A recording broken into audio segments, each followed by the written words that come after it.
presents and gold star every level just for the sake of moistening a fictional character's gusset. I did it because it was fun to do. Plus there are bonus challenge levels you can only get from the relationship tracks, and that meant even more fun for me. Fun, F-U-N, provides mirth or amusement. Look it up, games industry. In this age of rampant Jiminy cockthroatism, I've made it clear over and over again that I have far more time for a game that focuses on doing one thing well than I do for bloated over-designed spunk salads that try to simultaneously cater to shooter players and stealth players and single players and multiplayers and players who just want to sit in the corner pushing ants up their noses. Neon White's core gameplay loop isn't complicated, but it's fun and cathartic and challenging, and the visual novel bits don't interrupt it so much as provide necessary breaks to let you get your breath back and quaff a Gatorade. And the game is nicely focused on its intended speedrunning experience, perhaps to a fault at times. I might have appreciated a few slightly more free-form levels that focus more on stylish demon shooting than on following one highly specific linear path to the end, but Neon White wants to be more speed puzzle game than shooter, and that's fine with me. Would that more of us could be so certain of what they want. Plonk yourself down in my barber's chair and say, "Number 3 buzz cut," and I'm like, "Yes, sir." Better than games that come in and go, "Oh, I don't know, make half my head short and the other half curly and spray paint the top part green and the bottom part the colour of your choice so that you have a sense of personal ownership of my haircut." And then I'm like, "Bitch, don't come in here with your complete indecisiveness and say it's for my benefit. Don't shove half a pineapple up my piss hole and call it a juice cleanse."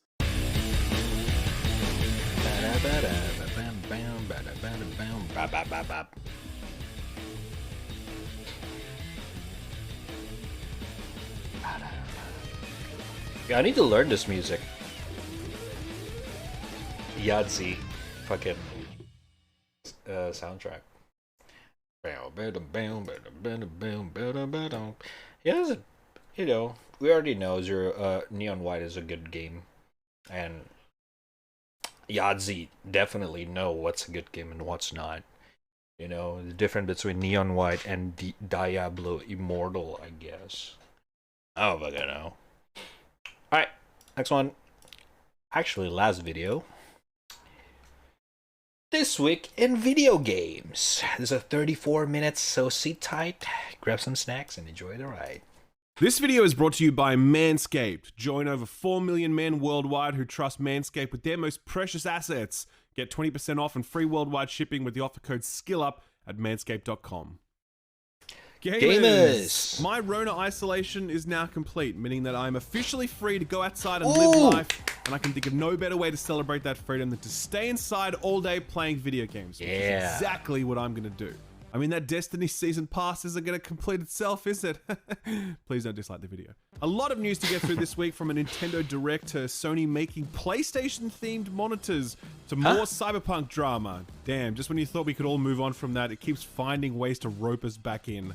Okay, time's a wasting. Here comes the news. Let's knock over that Cyberpunk news first. Whoa. Jesus. All right, so this week, the YouTube channel Upper Echelon Gaming came into possession of what he claimed are authentic documents from outsourced QA provider Quantic Lab, who were contracted by CD Projekt Red to assist with QA work for Cyberpunk 2077. The documents detail a raft of information, including testing files, human resource information, and more. And Upper Echelon believes the documents to be authentic, and Quantic Lab did not contest the authenticity of those documents when they did eventually respond to the matter, though they did contest some of the claims that Upper Echelon Gaming made when he reported on it all. The documents allege that Quantic Lab oversold their capabilities to CD Projekt Red, promising more staff to the project than they currently had employed, leading to fast hiring and frantic training of those new hires. Allegedly, the people involved in the QA were more junior team members, with even project leads having less than 1 year's experience on the job.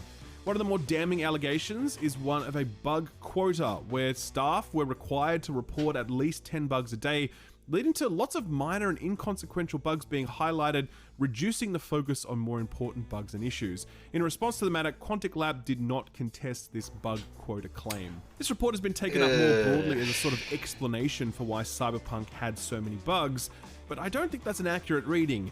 YouTuber Legacy Killer HD claims to have spoken to a number of CD Projekt Red developers about the report, and they refute the assertion that Quantic Lab are to blame. Legacy Killer quoted one anonymous source saying, quote, "Anything that flows in is screened by internal QA, production, and devs. It's not like we're morons and spend hours on obviously bad bugs. Management not knowing about the bugs issues is laughable. They knew, everyone knew, they would play the game all day, every day," end quote. True. So did Quantic Lab mismanagement contribute to Cyberpunk being so buggy? Best Sure. I can say is maybe, Sure. but are they the cause of it? No. Definitely not. That responsibility falls squarely on the shoulders of CD Projekt Red management, and I'd be very cautious of any narrative that tries to deflect blame elsewhere. I'm a QA. I'm a QA engineer for like a year now. So I am basically those guys, the junior QA guys. And I don't think you want junior QA to test on a multi-million-dollar project, AAA, that have probably, oh my god, spawned so many fucking money in a year, in a span of fucking year. I think you want the best QA team possible in the gaming industry instead of some junior. Like, what the what are they? If they, like, let's say if CDPR approaches me or like my team to do fucking fucking Cyberpunk, I would be scared for my life, because that is scary level of QA. Holy shit. Swear. Another game that's had its development process in the headlines is Sonic. And no, I'm not talking about the upcoming Sonic Frontiers, which has most of us at least a little worried, but the recently released Sonic Origins. This is like the 60th re-release of these classic Sonic games, and so you'd think it'd be pretty smooth sailing, but nope, they really did find a way to fuck it up. The game is sitting at a mixed 58% positive on Steam, owing largely to a plethora of bugs and glitches that have found their way into the new versions, and that's setting aside all the pre-order bullshit, where you have to pay extra if you want stuff like animated menus. You can't make this stuff. Oh, that's so dumb. The Sonic 3 and Knuckles portion of the game was being developed by a studio called Headcanon, and this is the team that had earlier led the development of Sonic Mania, one of the highest rated Sonic games in years. In a rare public thread, Headcanon's founder Simon Tomley took to Twitter to make it clear that he and his team are not happy with the final product, taking responsibility for their own mistakes, but also making clear that the working conditions set by Sega made their task extremely difficult. Quote, "We knew going in that there would be a major time crunch, and we worked ourselves into the ground to meet it just so this would even be made and released," end quote. He went on to say, quote, "Every one of us is very unhappy about the state of Origins and even the Sonic 3 component. We weren't too thrilled about its pre-submission state either, but a lot was beyond our control." I like how most of this giant legendary game company from Japan just managed to always fuck themselves in the ass over and over, like Konami, Sega, Atari. Like, these guys were the legend in the 90s. What the fuck happened? Holy shit. End quote. This is not common. Typically, these sorts of outsourced relationship disagreements remain behind closed doors, but it's kind of cool that this dude is just out there telling it how it is. It's his company's reputation on the line, and if he and his people aren't to blame for how things landed, then yeah, good on him for setting the record straight. Will Sega see it that way? I don't know about that. Continuing with the troubled game development theme, where better to turn next than Battlefield 2042? This week, the new boss of the studio, Rebecca Kuters, did her first interview since taking the top job last November, and she said that DICE was all in on Battlefield 2042. Quote, "We're only focusing on Battlefield 2042. There is no time for anything else. In 3 years, we want to be the first-person shooter powerhouse that DICE deserves to be, and that is what we're going for," end quote. A lot to unpack here. Firstly, it's a bummer that DICE, who for decades had been a first-person shooter powerhouse, now sets a 3-year timeline to regain that status. Secondly, they're only focused on Battlefield 2042? Only? I just don't believe that. They've wound down their hazard game mode. They've just released one new map, and the roadmap they've issued is really light on content. There are hundreds of people working at DICE, and you mean to tell me that the only thing they're working on right now is Battlefield 2042? Nah, I don't think so. Nope. There were reports a few weeks back that Battlefield 2042 had been reduced to a skeleton support staff, which is probably not totally accurate, but I bet it's a hell of a lot more accurate than the suggestion that DICE are only working on 2042 right now. Nah, that's okay. So that's dumb. Cyberpunk, Sonic, Battlefield 2042. What say we bring things home with the day before, the very, very Division-looking MMO that just so happens to be the most wish-listed game on Steam. Recently, like 6 weeks before the game was meant to launch, the developers announced that they were delaying the game until March of next year, since they're moving from Unreal Engine 4 to Unreal Engine 5, a move that most developers I spoke to said might be possible in that time frame, but it would depend on a lot of things, and we should all be kind of cautious about that timeline. Recently, the developer Fantastic updated their website, and Australian publication Well Played spotted something weird. It turns out that everyone who works for Fantastic is a volunteer, even if they're getting paid. To quote their website, there are two types of volunteers at Fantastic, full-time and part-time. Full-time volunteers work for salaries, and their number is limited. Anyone can be a part-time volunteer and contribute to the Fantastic community and get cool rewards, participation certificates, and free codes. Part-time volunteering at Fantastic includes various activities ranging from translating to community moderating. Part-time volunteers can also offer their unique skills to improve our projects and create new special features, end quote. That's pretty fucked up language. Framing the paid work you do as volunteering is manipulative, since it opens the door to stuff like, hey, want to work some extra unpaid hours? We're all volunteers here anyway. Secondly, I don't think the most wishlisted game on Steam should be outsourcing any part of its development to unpaid volunteers. Fantastic would clarify that this unpaid work does not relate to, quote, code writing or development itself, end quote, but to things like localization and moderation. Setting aside the fact that localization is absolutely part of development, it's messed up that people are contributing to this project and not being paid for it. A further response to Well Played said that the reason they're using volunteers to handle localization is that they paid an outsourced provider for that service for their other game, Prop Night, but they weren't happy with the results. I'm sorry, but the answer to that isn't to rope in volunteers, but to pay for a better localization. Finally, they mentioned that some part-time volunteers can be converted to full-time if they're lucky. And that's all sorts of red flags right there, as the promise of permanent paid work is often used to wrangle uncompensated labor out of junior level staff. I know most of this is a cynical reading, but this studio has not given us any reason to extend to them the benefit of the doubt. The trailers they've showcased are for a game that looks like a next-gen Division, only with more features. The Division took thousands of people over 5 years to build, and Fantastic is a small studio whose previous games have been small-scale projects with very basic visuals. That's so sketchy. I remain very, very skeptical about this one. Alright, how about some good news for a change? Valve are going to start pumping out more Steam Decks. Quote, hello, some great news on the production front. We just sent the last batch of Q2 emails and we'll start sending Q3 reservation emails on the 30th. Production has picked up and after today we'll be shipping more than double the number of Steam Decks every week, end quote. That is rad, and hopefully it puts us one step further to seeing the Steam Deck made available in other territories, including my fatherland. I can confirm that the Steam Deck does function when held upside down, so it will be safe to use in Australia. While it may get easier to wrap your hands around Valve's big new deck, you might find it significantly harder to wrap your hands around Uncle Phil's joystick.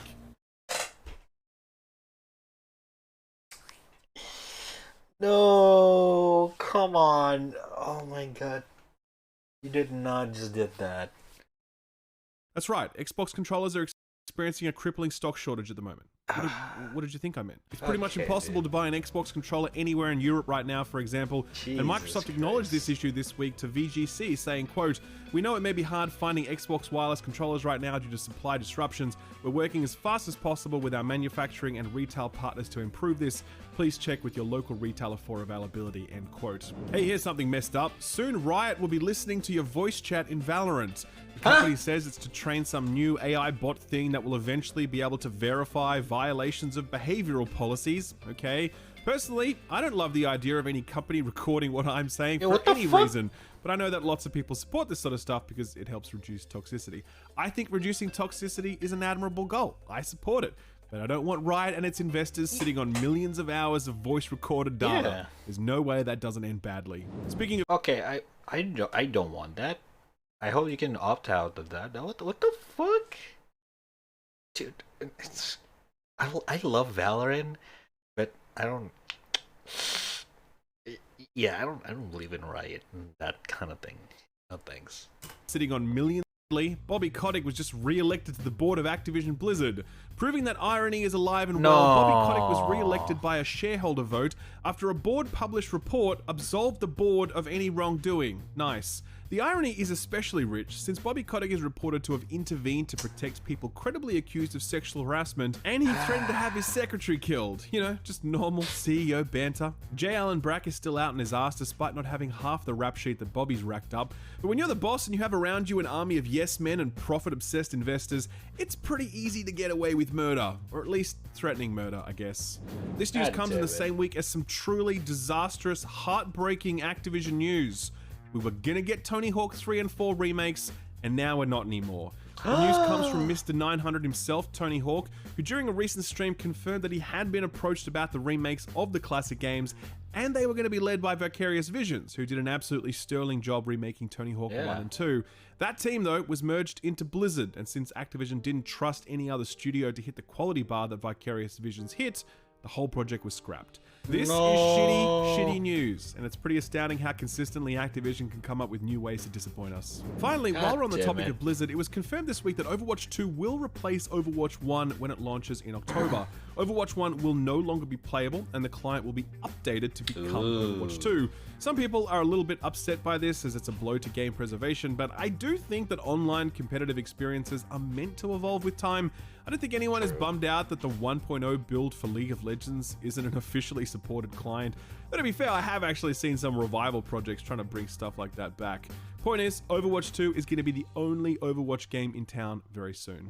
Hey, here's something interesting. Sony are getting into the gaming monitors and headset space. Announced just yesterday, Sony are bringing 2 new products to market under their new InZone label. The first is a very PS5 looking headset that comes in wired, wireless, and noise cancelling variants, and they're pricing them at the premium end of the market, with the top model going for 450 Australian dollars. Probably like $300 US or so. Jesus. The more interesting items are the 2 InZone monitors, both of which are 27-inch, but one of them is 4K 144 Hz, and it has 2 HDMI 2.1 ports, meaning it's perfect for both PC and PS5 gaming, while the other model is 1080p 240 Hz, meaning it's more suited to PC gaming, particularly first-person shooters. The decision to market these under a new InZone label is kind of weird, since I think these products would have likely found more cut-through if they were positioned under the PlayStation label. What is that stand? Why does it look like that? What is... This looks weird. Oh, I don't know. What the fuck? Regardless, the headsets and monitors are both hitting in the next few weeks, and early reviews have been very positive indeed. Let's do a quick whip around of that Nintendo third-party direct that aired last night. Nintendo did make clear that this one would not include any information on first-party titles like Zelda or Metroid, and for once, people actually listened, and they did not let their expectations get completely out of hand. The result was a solid show full of low-key reveals, and people walked away generally pretty happy with it. As always, plenty of ports announced, because that's kind of the Switch's thing. One of the more exciting was Nier Automata, the End of Yorha edition, a Switch version of Yoko Taro's masterpiece, one of the greatest games ever made. I will die on that hill. The Yorha edition includes a whole bunch of cosmetics, including a few exclusive to the Switch, so that's nice. That's arriving October 6th. Bomberman is back. Super Bomberman 2 arrives for the Switch sometime in 2023, as does the Mega Man Battle Network Legacy Collection, which has 10 games split into 2 volumes. People really love them some Mega Man, so they were pretty pumped to see this one. Sticking with the retro revival theme, Pac-Man is also back. Everyone's favorite gluttonous sphere returns in a remake of Pac-Man World, which originally launched on the PlayStation way back when. This remake touches things up a ton, and it's out August 26th. Blanc is a really nice looking co-op adventure game. Hand-drawn and monochromatic, this one looks ready to hit you in the feels. It's out October 23rd next year. Cute. Hey, we got a new Monkey Island trailer, and it looks so awesome that I'm just gonna play some of the trailer for you now. Roll it, Austin. Whoa! Oh, this looks nice.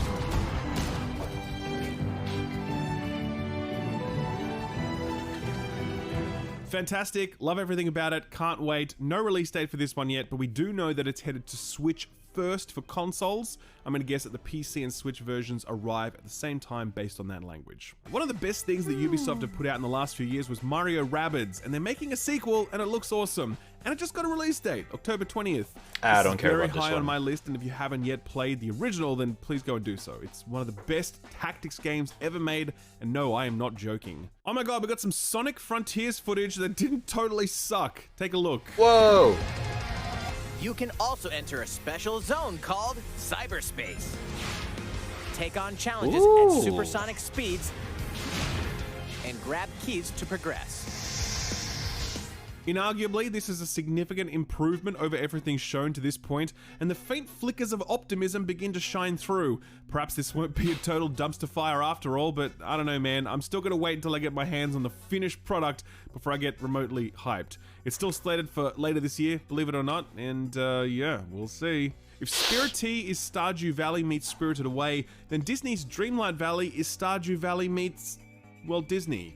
You live in a magical village populated by Disney characters. I don't care about and this help one. them do normal slice of life stuff, and I'm not gonna lie, that sounds pretty good actually. It's out in early access on September 6th. I think that might be the first time the Switch is doing an early access. I don't care about this one. Microsoft confirmed that Minecraft Legends was also coming to Switch. This is the third time they've shown the game without explaining what it actually is, so they're giving Deathloop a run for its money. Expect approximately 400 more trailers before launch. If you haven't played Portal yet, what the fuck, dude? What have you been doing? Go play Portal. And if you like, you can play it now on the Switch, since both Portal 1 and Portal 2 are now available on Nintendo's handheld. Everyone in this chat have played Portal, right? If not, OneSin will ban you. Thank you. Another slice of life game shown off during this direct was Harvestella, which has please play it. Kind of goofy name, but it actually looks pretty nice, to be honest. Oh my god, OneSin. You're doing bad. I fucking hate you. And it's out on November 4th. And finally, the news the Joker avatars have been begging for literally years. Persona 5 is headed to the Switch. And not just Persona 5, but Persona 3 Portable and Persona 4 Golden. Hey. This is the money shot. The last great Wii property not yet ported to the Switch. And so now, with their thirst satiated, the anime profile pics can finally rest. This all kicks off on October 21st when Persona 5 Royal will be released, same time as for Xbox and Steam, with Persona 3 and 4 following later. So yeah, pretty good showcase, I think. Well done, Mario. So what got announced or delayed this week? Well, outside... Pretty good showcase, I think. Well done, Mario. Alright, man, come on. So, what got announced or delayed this week? Well, outside of the Nintendo third-party showcase, we got some more Persona news. We learned that the Xbox version of Persona 5 Royal will launch with every single piece of Persona 5 Royal DLC included. That's over 40 items, most of them cosmetic, and they're all in there. Unclear if the same generosity is being extended to the Steam or Switch ports of the game, but I guess we'll find out soon enough.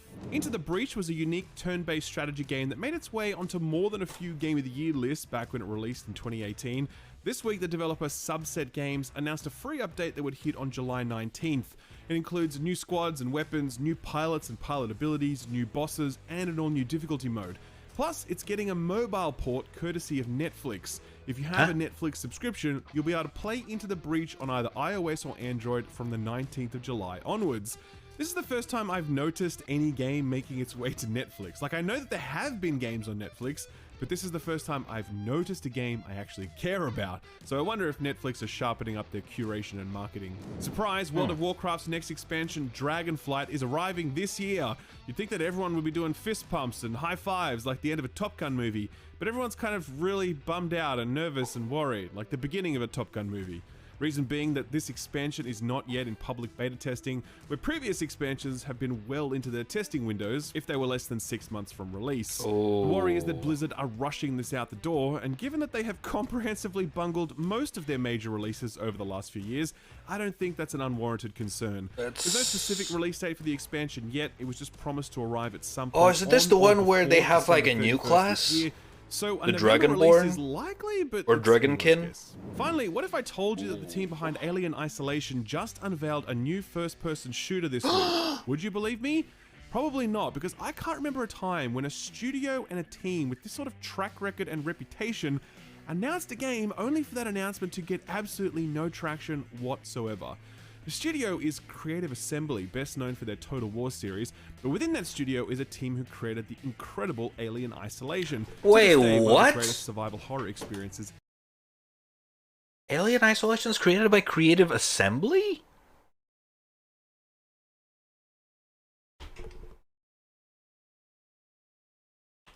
This is...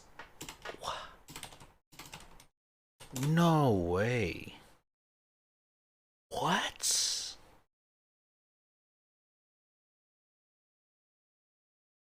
Okay. These people need to stop just making RTS game. What? Alien Isolation is like one of the best horror game ever. The fuck? Ever made. There were rumors that this team was working on a new game for a while now, and everyone had hoped it would be a sequel to Alien Isolation. Not so much. Turns out it's something called Hyenas, and it's a class-based hero shooter thing where people fight in zero-G, and all the characters look a little bit zany. I hate to sound so cynical, but like, oh man, nothing about this trailer appealed to me. It just looks like every other edgy, competitive shooter, brawler, hero thing we've ever seen.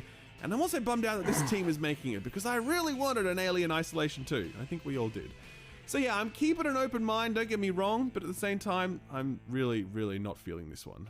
So what came out last week? Well, first up, we had the latest expansion to the Elder Scrolls Online. It's called High Isle. This one is set in the home of the Britons, and it offers up a new area to explore, new quest lines to complete, new lore to uncover.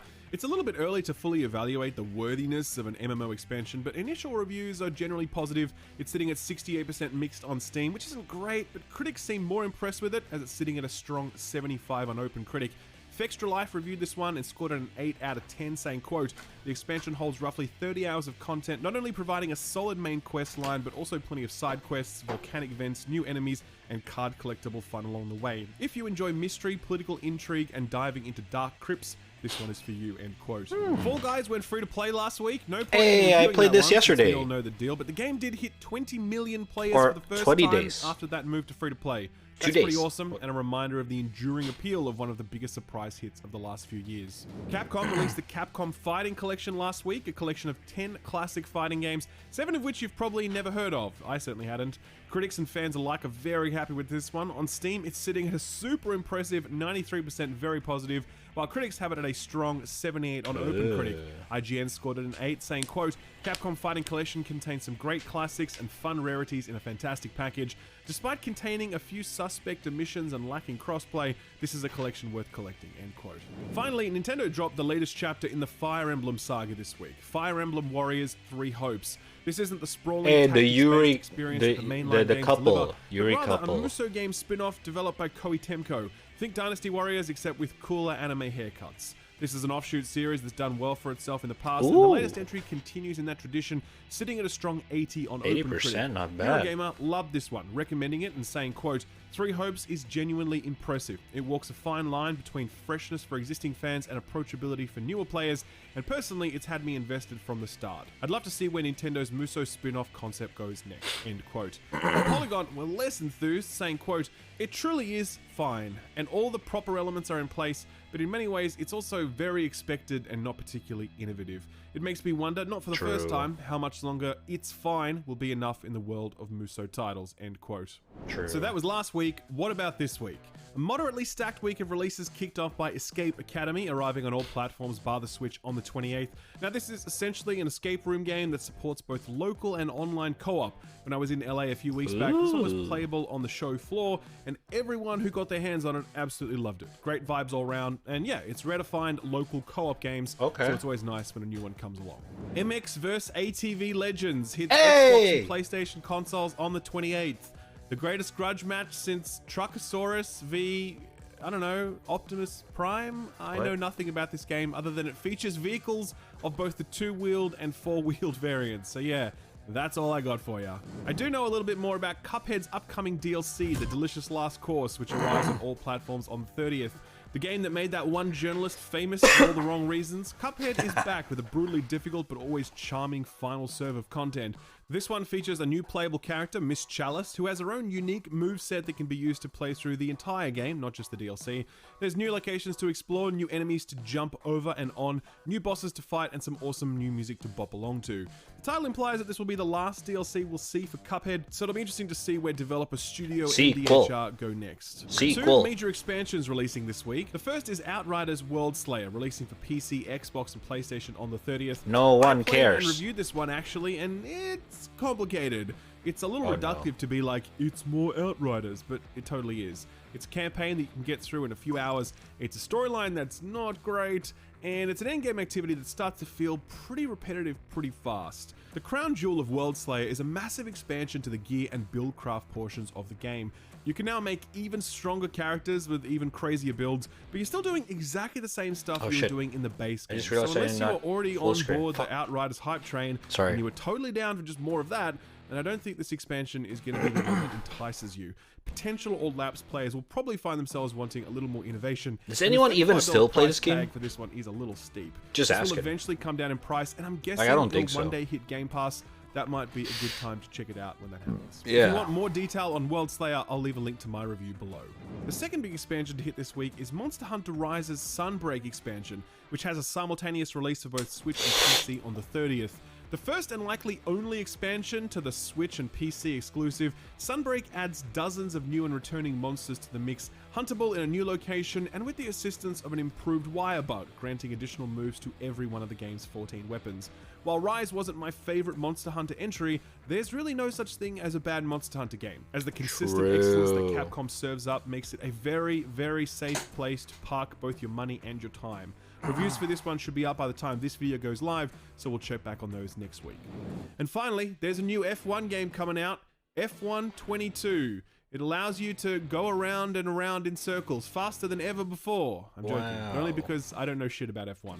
I do know that this one is made by Codemasters though, and that is a serious team of racing game veterans, and the game will ship with a VR mode, which is kind of cool. I saw some people playing it in LA, and it looked both motion-inducing. F1 VR stream? F1 22 arrives July 1st I'm gonna for all puke platforms if I do that. Okay, so first up for our weekly Put This On Your Radar segment, I'll plug my Indies Volume 2 video, which went out last week. I covered 25 indie titles, all of which were playable during the recent Steam Next Fest, and all of which were excellent. No filler, just top shelf shit, and if you want to pile your wish list sky high, then I'll leave a link to that video below the like button. With that out the way, put this on your radar. Oh! 3D Hotline Miami! This is SA Proxy, I think that's how you say it, from developer From South Games. You might have recently seen this one promoted by Asmongold during the OTK Games Expo. Angerfoot may be trying to bring Hotline Miami into the first-person perspective, but SA Proxy seems to be very comfortable with a top-down view, though it does adopt 3D visuals and a very cyberpunk-esque aesthetic. Laser swords, giant mechs, car chases, boss battles.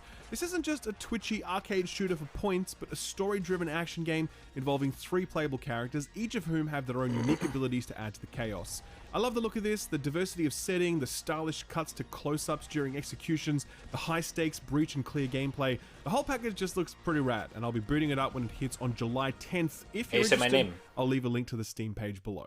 Sort of free stuff time, and we're in the last week of the month, which means it's time to scoop up all those PS Plus games, Games with Gold, and Twitch Prime offerings before they skedaddle.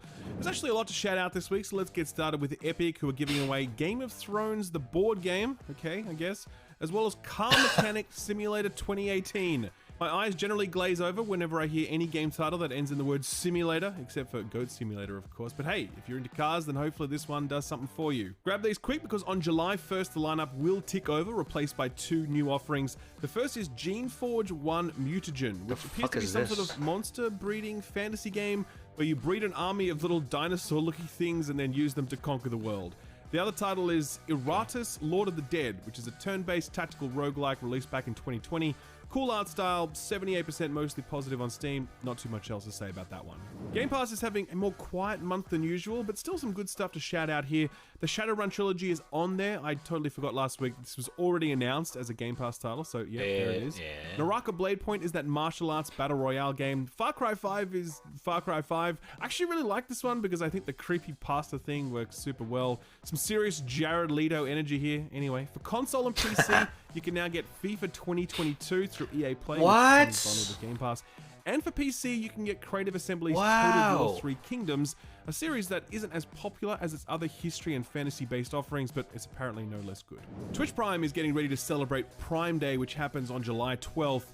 There's going to be some huge games dropping when that happens, not least of all the Mass Effect Trilogy Legendary Edition. For now, though, Uncle Jeff is giving away a boatload of smaller titles, including stuff like WRC 8, Escape from Monkey Island, Far Cry 4, Metal Slug, The King of Fighters 2002, and a ton of other stuff. For real, if you have an Amazon Prime subscription, there's literally like $300 worth of games you can download right now. Twitch Prime.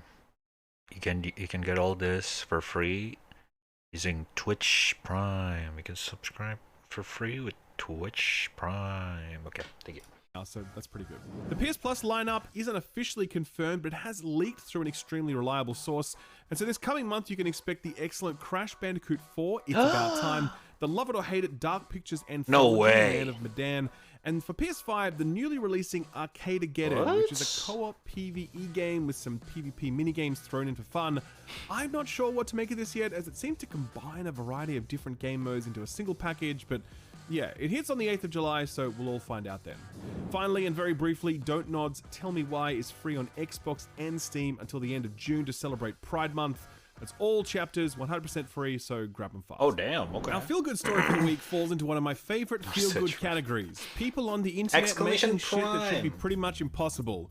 When the PlayStation 5 was first unveiled, people were like, "That's a huge bitch!" PlayStation 5 is one of the biggest consoles ever put to market, and immediately attention turned to the question of when the hell they were going to slim this thing down, since that was something that every prior... Oh, is he going to talk about the guy who make it slim in DIY? With stock shortages being what they are, we're unlikely to get a slim PS5 anytime soon, so YouTuber DIY Perks took matters into his own hands. Let's go. Through some absolutely incredible engineering that would have seen him tried and burned at the stake as a warlock in another time, DIY managed to convert the PS5 from this to this. This sleek copper monolith, not even 2 centimeters tall, is an actual functioning PS5. And in fact, it's better than the original because DIY has put in a liquid cooling system. There is water being pumped through this thing to keep it cool, and if you take the time to watch how this guy built this, it's astounding. Is it likely we'll see a liquid-cooled, copper-plated 2 centimeter thick PS5 in the future? No. The materials for this alone cost more than a PS5 if you bought it from a scalper on eBay. What? So if and when we do get a slim model, it's probably not going to be as sleek or impressive as this. That just makes DIY's one-of-a-kind unit all the more special. Yeah, it's a long video. If you want to see the full process for how he pulled it off, I'll leave a link to that video. You guys should watch it, though. DIY Perks have it's amazing. A lot of good video. Was the week in video games. Tomorrow, I'll be recording episode 2 of the Friends Per Second podcast with my friends Jake Baldina from GameRanks, Gerard, aka The Completionist, and Lucy James from GameSpot. So if you want to get in on that, that'll be up over the weekend on this channel, and it'll also be on podcast platforms as well. Spotify. Link to those below the like button. If you enjoyed this video, then as always, a like would be super appreciated, as would your subscription, as would dinging the notification bell. Have a great weekend. Oh, and also, don't forget to shave your balls. Wait, what? Gentlemen, let me ask you something. Are you taking shave your balls, chat? Down there? I'm not talking about your sneaker game, I'm not talking about skip and leg day, and I'm certainly not talking about your choice of swimming apparel. Though to be fair, budgie smugglers are related. Don't Google budgie smugglers, by the way. It's an Australian thing and we're not proud of it. I'm talking about taking care of the family jewels. You want them to be at all times clean, well-maintained, and presentable. Because if there is one thing that gamers are known for, it is their raw, irresistible sexual magnetism. And with great power comes the great responsibility to Manscaped. If you are just beginning your intimate grooming journey, then can I recommend the Performance Package 4.0, the latest and greatest offering from Manscaped, and one that's sure to meet both your needs and the needs of people meeting your other needs. Inside this package, you'll find the Lawnmower 4.0 trimmer, the Weed Whacker ear and nose trimmer, the Crop Preserver ball deodorant, the Crop Reviver toner, performance boxer briefs, and a travel bag to keep it all in one place. First off, that Lawnmower 4.0, Manscaped says it's the greatest ball trimmer ever invented. And since they're pretty much the only entity who specializes in trimming balls, I'm inclined to believe them. These people know balls. Their 4th generation trimmer features a cutting-edge ceramic blade to reduce grooming accidents, thanks to their advanced skin-safe technology. The Lawnmower 4.0 is waterproof, and it also has a 400K LED spotlight in case you need a more precise shot.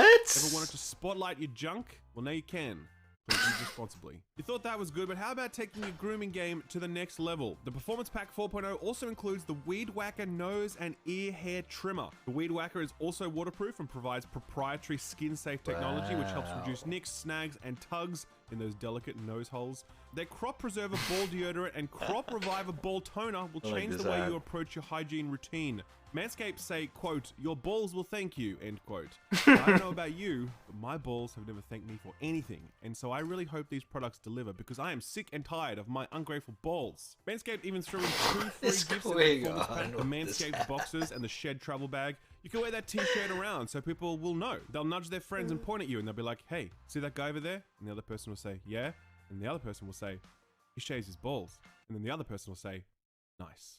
It's time to take care down there. So go to manscaped.com and get 20% off and free shipping with the offer code SKILLUP at manscaped.com. That's 20% with free shipping at manscaped.com using offer code SKILLUP. Unlock your confidence and always use the right tools for the job. I love this ad. Good shit. Okay. That's not bad. Their trimmer's not that great for the price, but like it does the job. Oh wait, you actually bought them? Real review from Saints Flow 98? Is it actually good? Is it actually worthy? Do you recommend it? I mean, I'm gonna be honest. A good ball trimmer is hard to find. I'm just saying. Being an honest, you know, I'm just saying it's not easy to find a really good one, and when you find a really good one that fits for you, your balls will thank you. Basically. I'm sorry if any ladies in the chat. I'm so sorry, but this is a very important topic. It's about hygiene, chat. It's about health. You gotta be healthy. Trim your balls, right? Healthy. Hygiene. Not worth it unless you're really down with the brand. It's not bad, but you get a better option. I see. I see. There you go, folks. Saints Flow review of the day. Thank you, Saints Flow. All right, now I think it's a gaming time. Still downloading the latest thingy. I kind of want to try that. We could try that. It's downloading right now.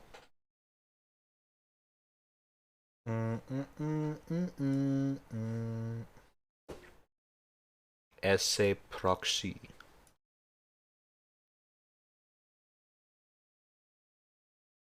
My internet is kind of shit, so give it a bit. Just 4 minutes. Until then, you guys can like take a break, go to toilet, you know, fucking grab some water, grab some snackies. Don't forget to hydrate. Maybe stand up if you've been sitting down. Don't forget, stretch up, stretch those legs, you know. I actually got a very bad knee problem lately. And I would say it's probably also because of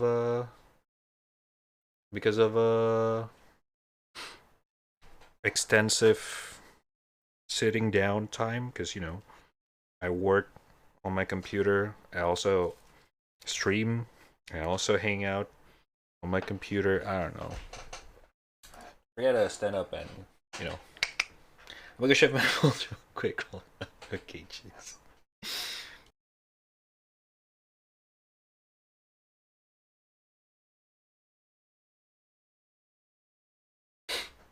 Need help? Okay. All right.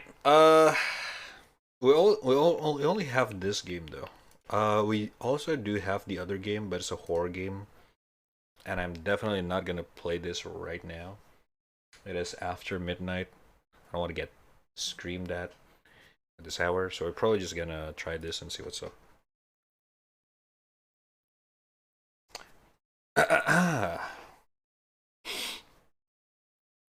Oh my god.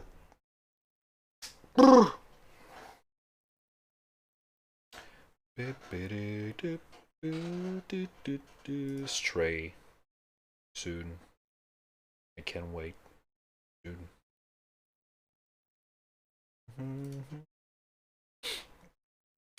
Heavenly Bodies. Jake, you want to play this on Friday? We can do this on Friday. I'm down.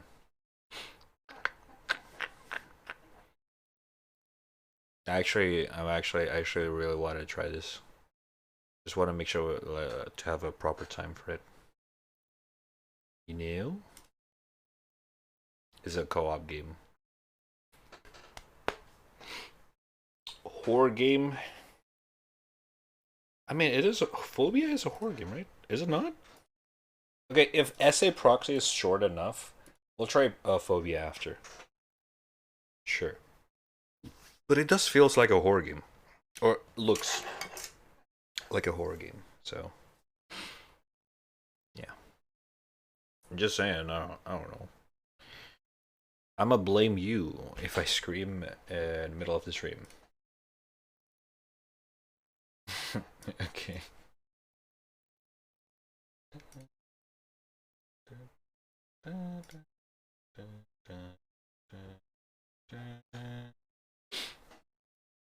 Sure, yeah.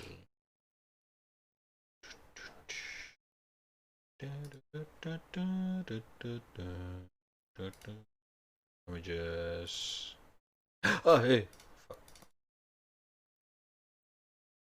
Wait, can I do the, like, remember you can, like, launch... Oh, launch when complete. There we go.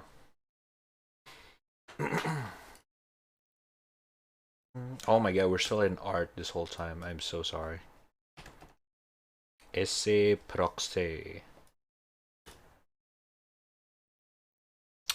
It's gaming time. Gaming. What is other people?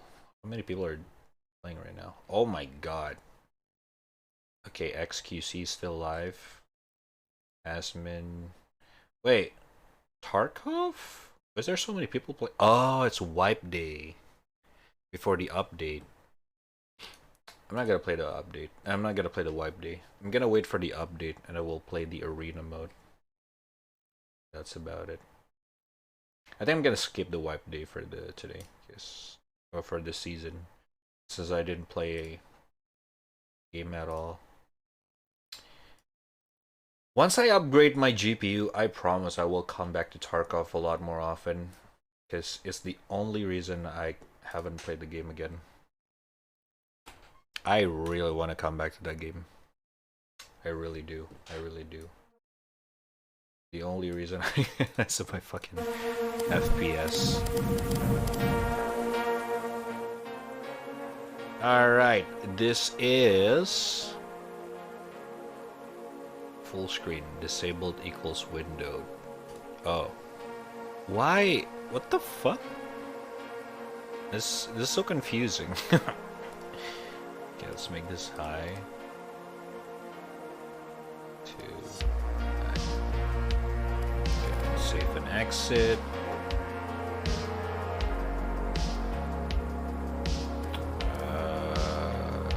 Okay. Alright, first game. SA Proxy. Now I understand. Soon you will too. Don't go. I must. It's too soon. It's already tomorrow. Wasn't that the fucking connection sound effects? Whoa, what the fuck? Okay, we're immediately thrown into action. Nice. Melee is left alt. Whoa! Alright. Pick up weapon. Dodge space.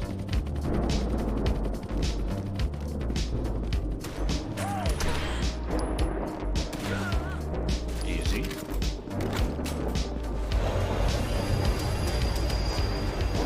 Slow motion shift. Okay. Okay, the tutorial is pretty straightforward. Whoa!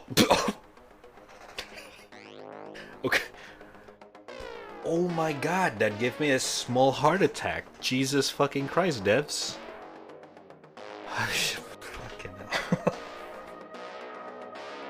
I thought she was actually naked. Jesus Christ, okay. Name, HOP3. Stealth Cloak. Moves unaware once used per level. Move faster while using slow motion. Rapid attack while moving, no cooldown. Jesus Christ. I thought she was naked, dude. That scares me for a second. Eliminate them.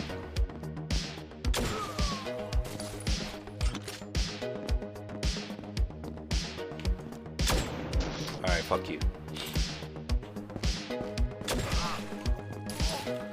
I don't like the fact that there's a slow motion going on when you kill someone. That's kind of slows down the game a little bit.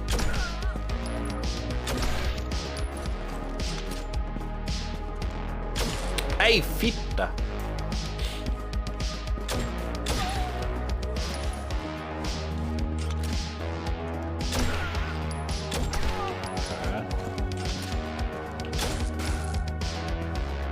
It's kind of hard. It's a little bit zoomed in.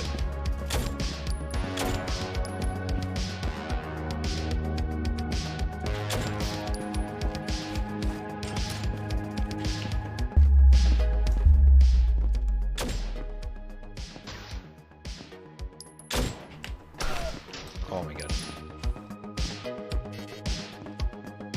Find the orange key, kill everyone. Okay.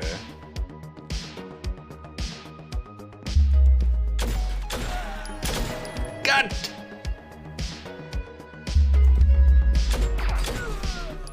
It's a lot harder than I thought.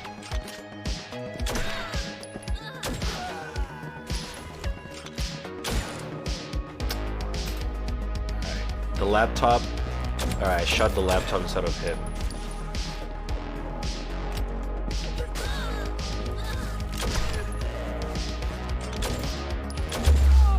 Ah, okay.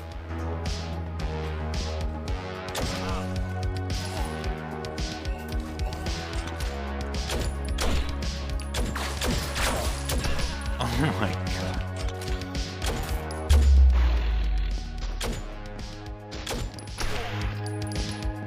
Okay. Hello? Alright. Why can't I not kill them? Well, at least the last guy.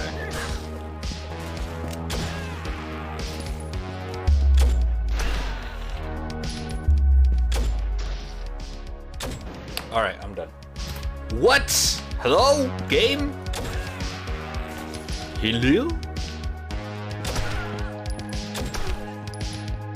Speedrun, speedrun. Alright.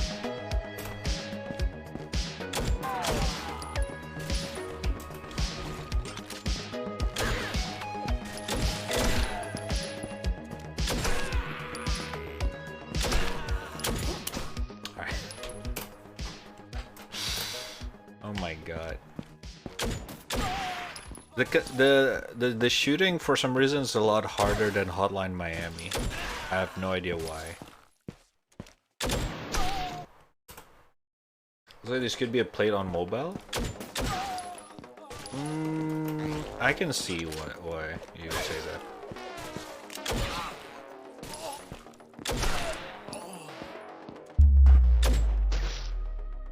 I cannot believe I just... How is it not accurate? Oh!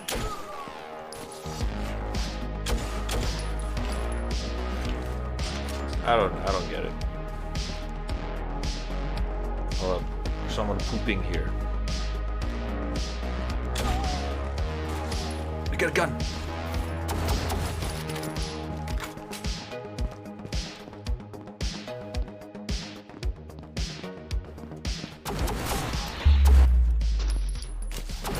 Alright.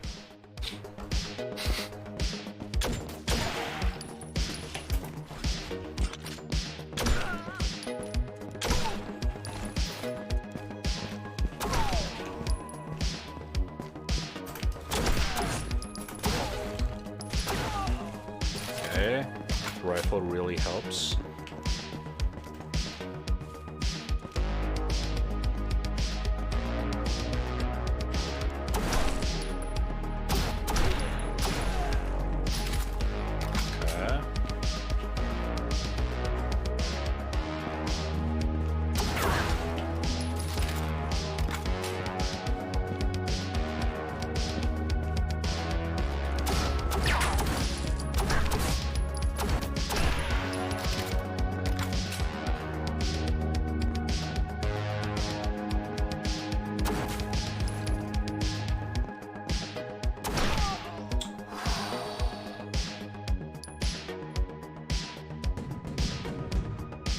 I got an A for that? Okay.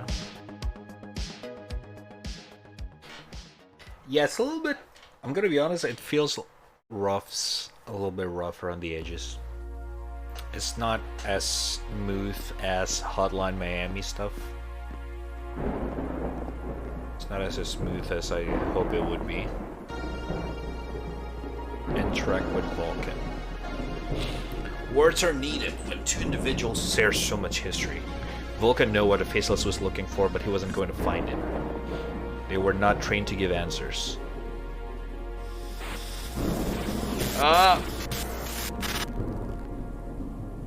Okay, my eyes.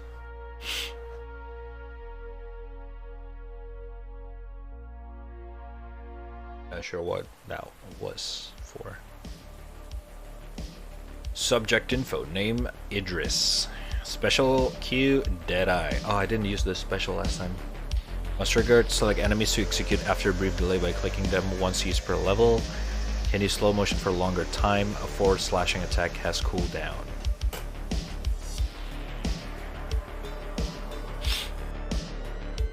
Okay. 5 years ago.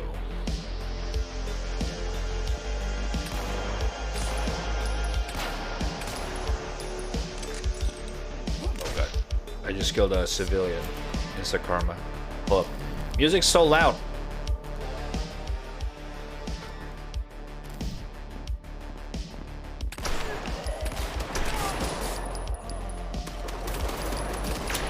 Okay, what?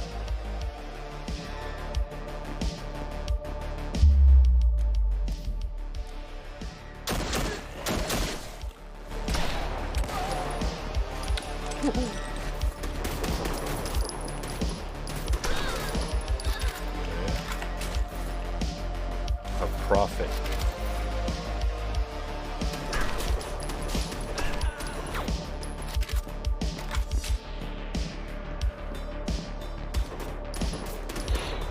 Are you what? What killed me?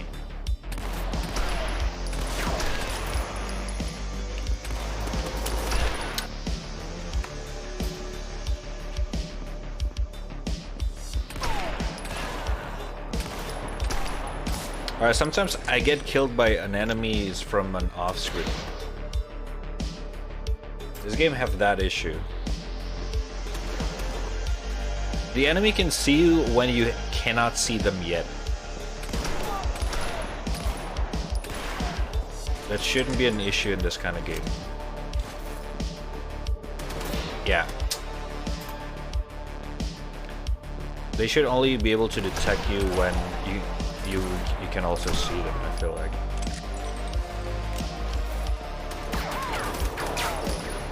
What am I supposed to do there?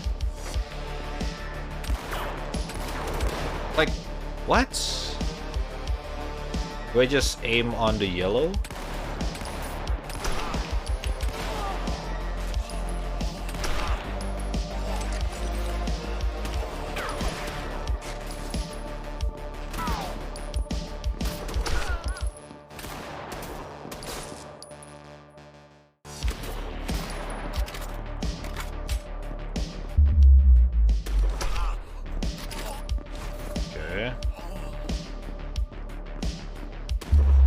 I'm dead.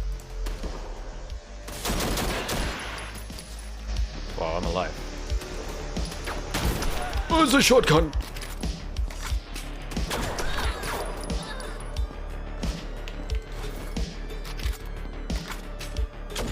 Are you...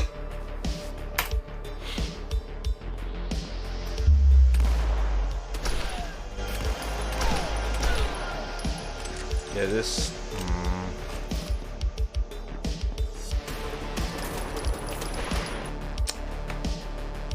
There's so many things wrong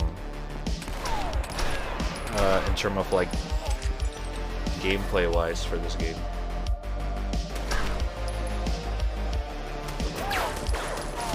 Like right now I'm fighting something off screen.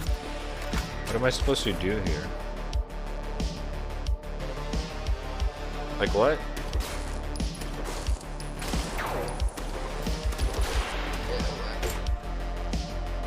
Come on.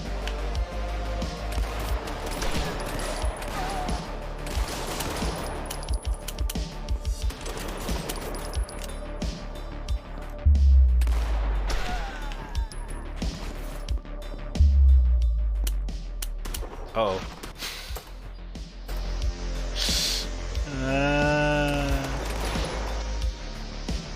This is such a bad design. Oh my god.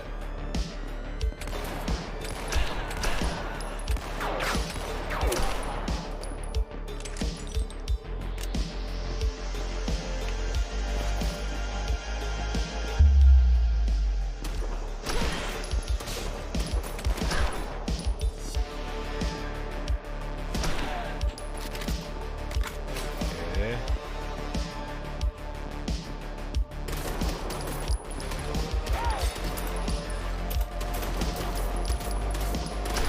Oh my god!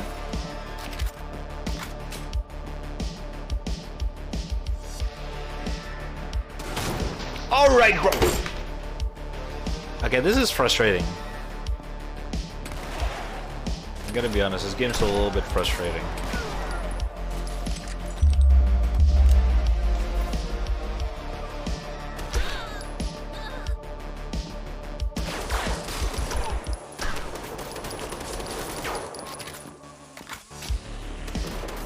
What is going on?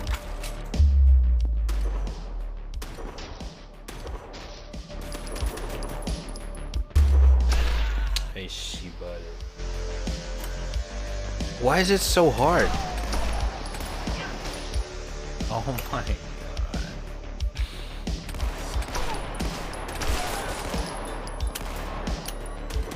I'm dead. Wow.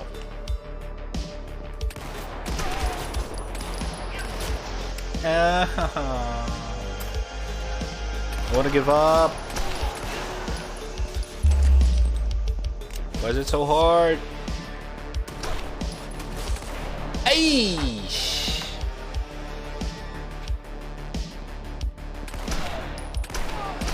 It's really hard to stop on this kind of game as well.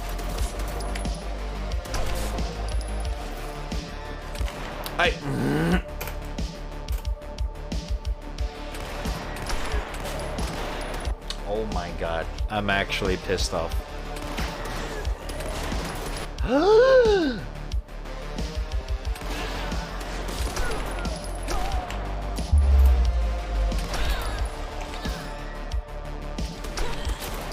Oh my god.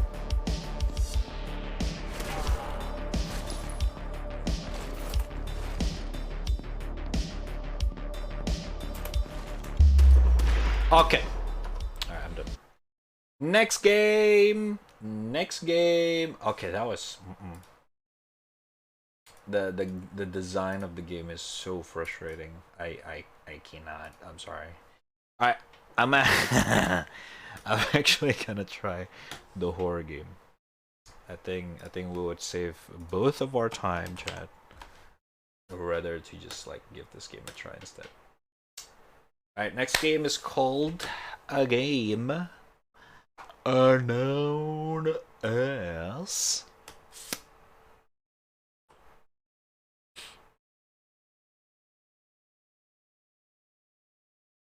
is recommended directly by oh my fucking god, Saints Flow. Ooh, Unreal Engine. Is this Unreal Engine 5? I don't think so.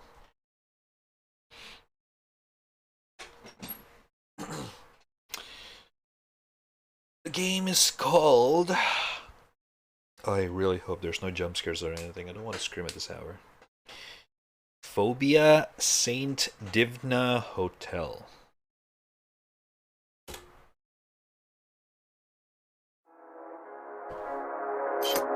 No.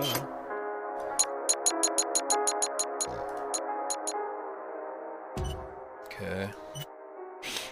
Game option, auto reload, show tutorial, blood on screen, interface, reticle color, yellow? Yellow. Apply. Display. Build a few 90, please. Thank you. Feasting. FPS limit 144. Apply.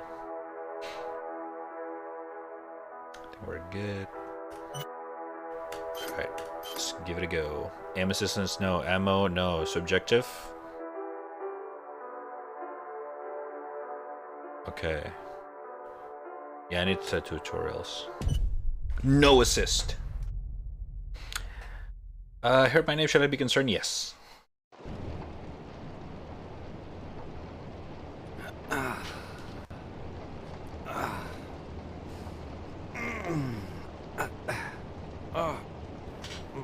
head.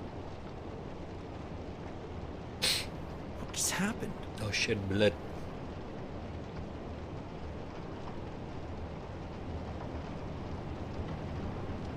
Jesus. Everything's torn to shreds. Did somebody ransack my room while I was unconscious?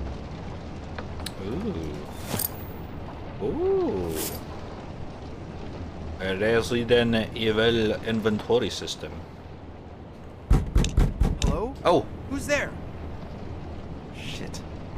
It's stuck. Okay. Oh. I got a note. Hola, Roberto. Antes de part... Okay, that is not in English. Oh, there we go.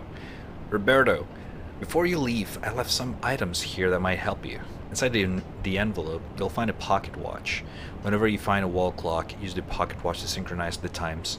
If I'm right, it should create a bridge to the point in time, allowing you to return there if you ever need to.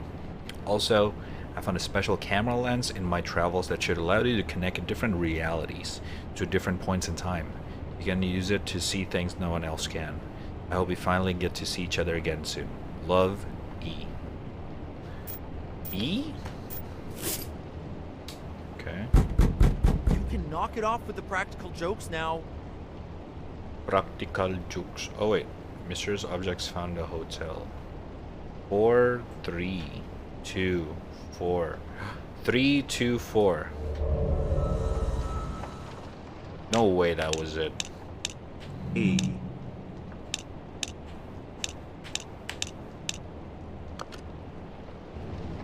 That was it. That was... Okay.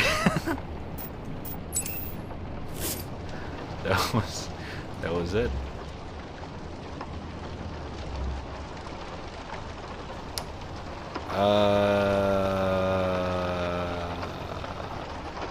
Good afternoon, Stephanie.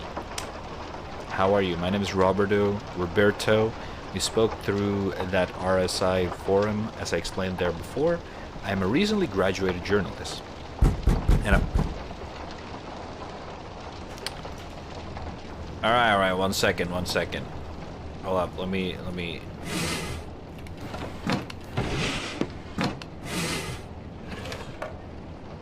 Should I wear something nice for him? Over behind the door?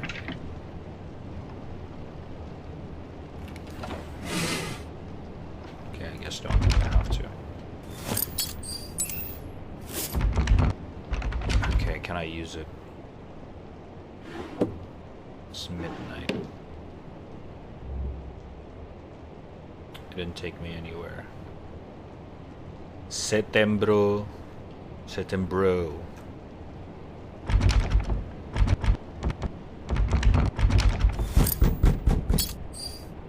It opens my bathroom?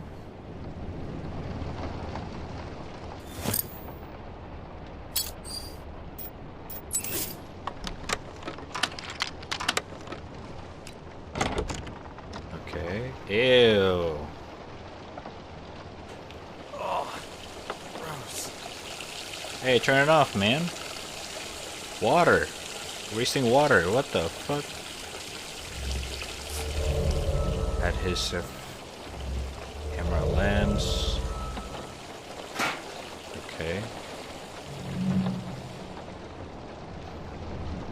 How do we use the camera lens?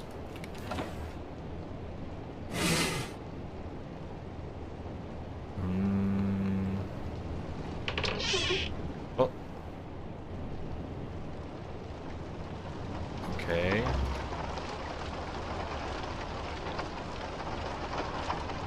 I am not reading all of that. I'm trying to find a password.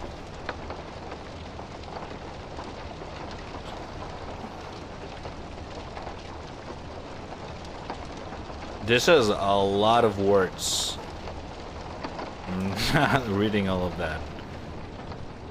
Devs, that's not how you do it.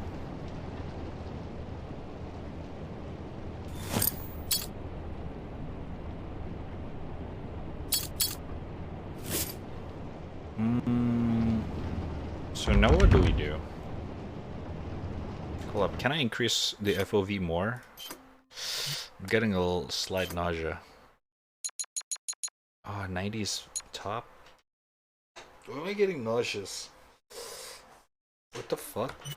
It feels so weird.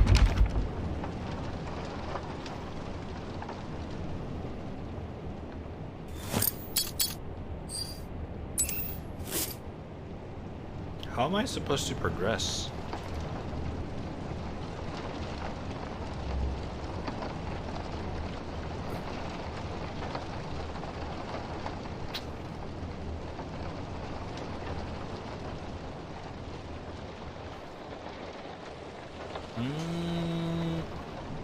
I guess I have to figure this out. But how? Okay,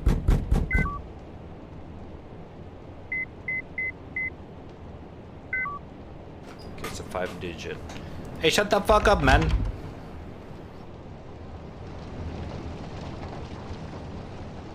Ooh.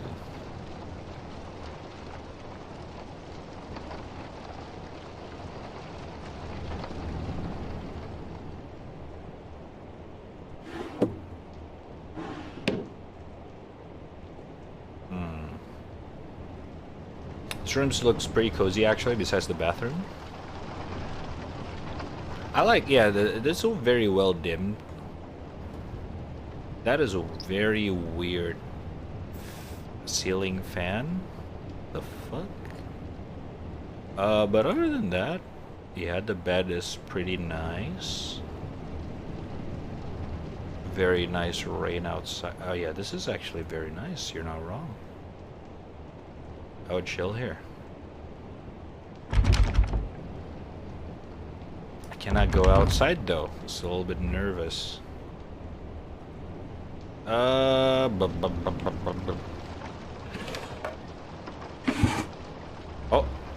old book, The Paradoxes of My Life. True. A cutter. Okay, I am lost.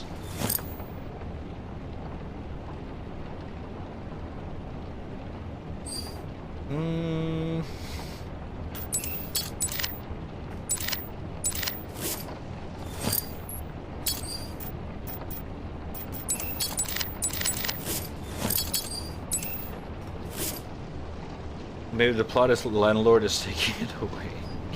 No! I think it's a hotel. It's not a fucking apartment. Okay. I'm actually stuck. Not quite sure what to do right now.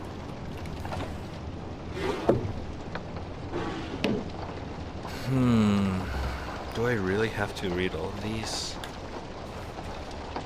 I'm in a room with RSI, Trails, doing well, said no doubts. Yeah, I'm not reading all of these.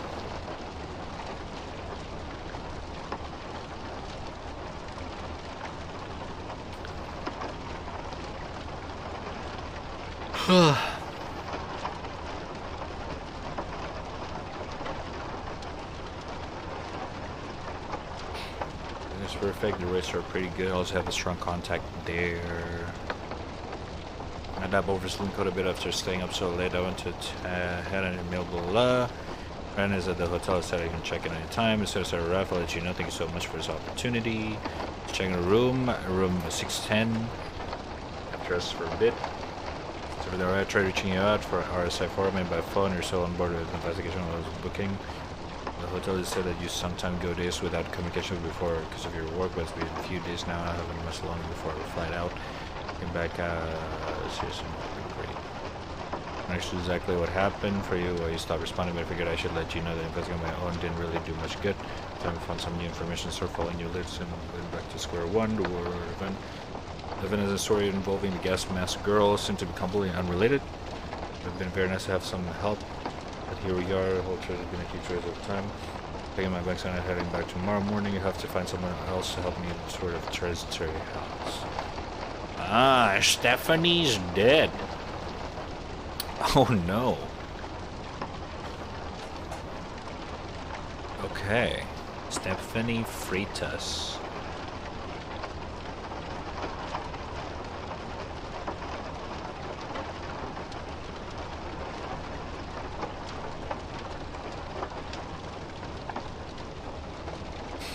Okay, journalists. Journalists doing journalist things.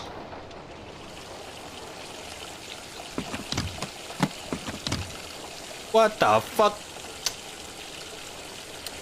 6 white shirts, 2 black pants, alarm clock, shaver, toothbrush, 600 pants, 6 pair of black socks, 3 ties, camera and lens, shoes, 37251. How am I supposed to see that? God damn it. 37251. Camera. Combine. C. Mongagia. O fix está próximo. The fuck? House Christopher 1902. What time is this? 1960.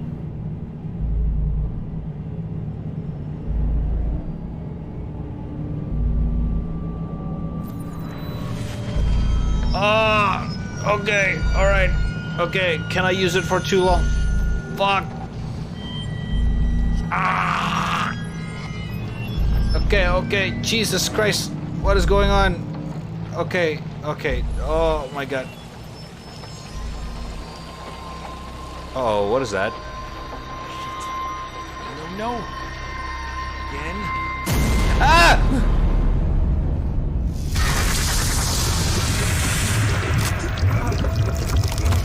God damn it, this is a fucking horror game.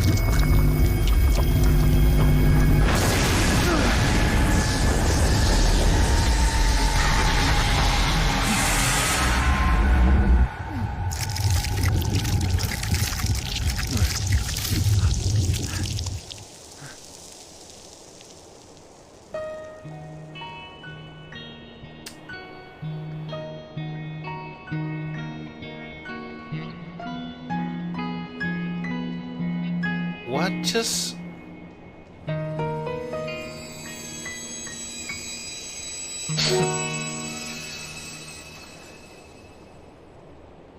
What the fuck was that? And... Ow. That's my fucking line, game. What the fuck was that as an intro?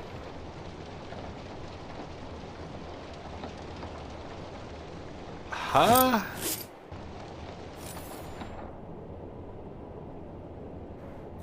Why?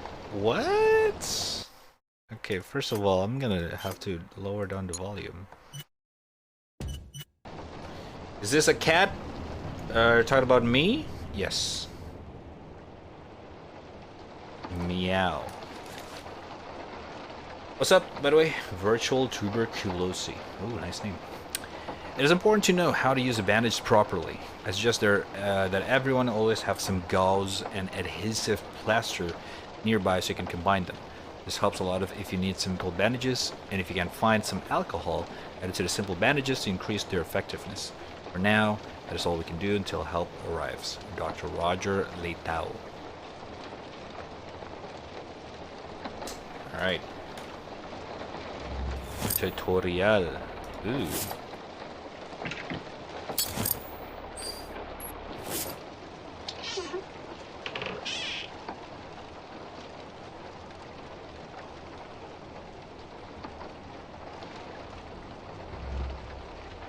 Alright, I am in room... What the fuck happened here?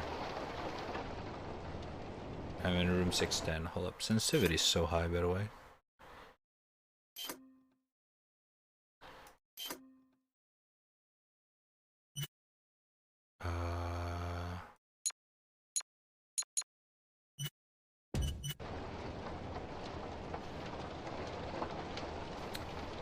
Alright. Okay. Hey, you beat them. Okay.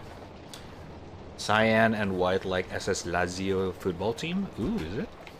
I'm not a football guy, so I don't know much about football, unfortunately. But hey, it's a good taste there with the color. Nice choice.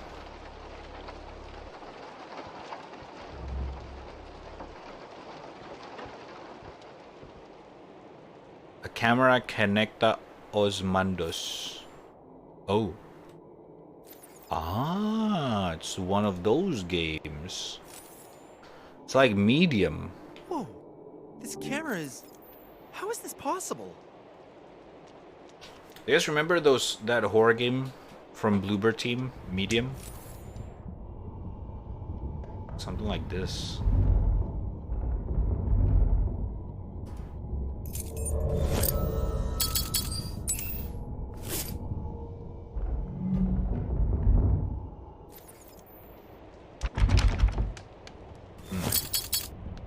Open the drawers at the end of the corridor on the 6th floor. How the fuck does he know? Oh, fit!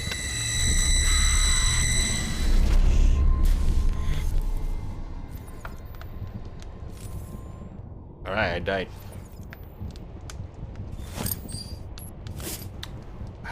Thank you very much.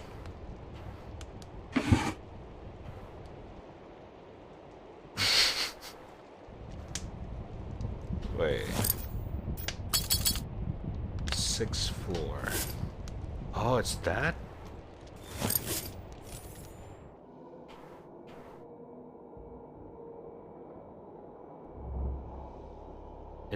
It's not just a camera.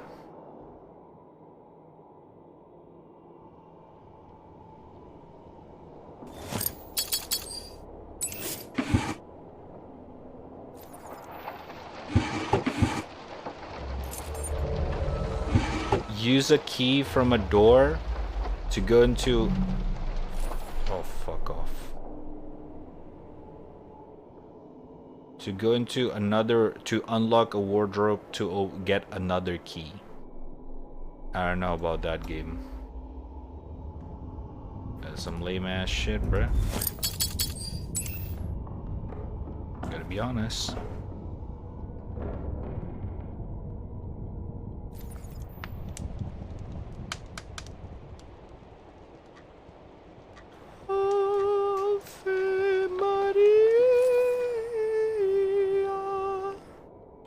Oh. 6749 blood trails.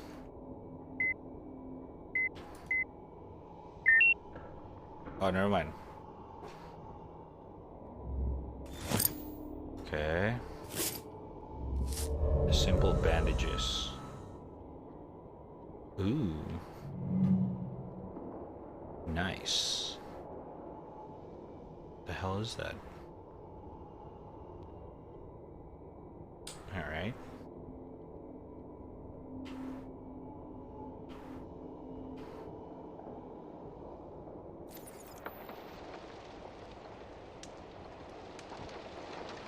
Hey. Okay.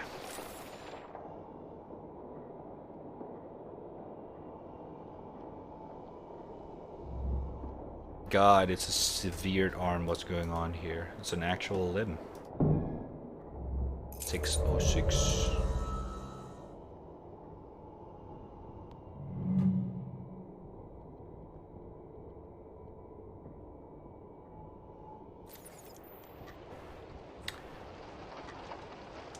Right now, I have no idea what's causing me to get nausea from this game. Ugh. It's not a good time. What the fuck? It's not frame dropping either. I don't know why am I getting dizzy from this game.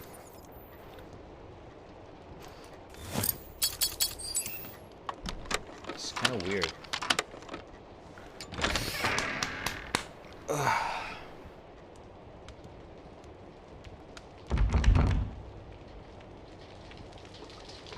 Hello? Okay, I am not reading those.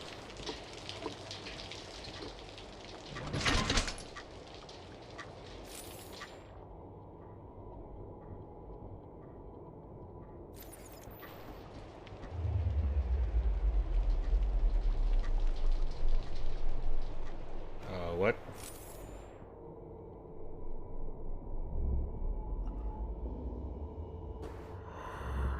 Oh, fuck off.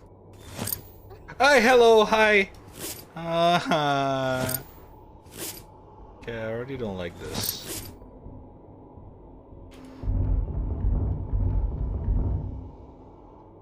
Okay, since I was right, this is a horror game. God damn it.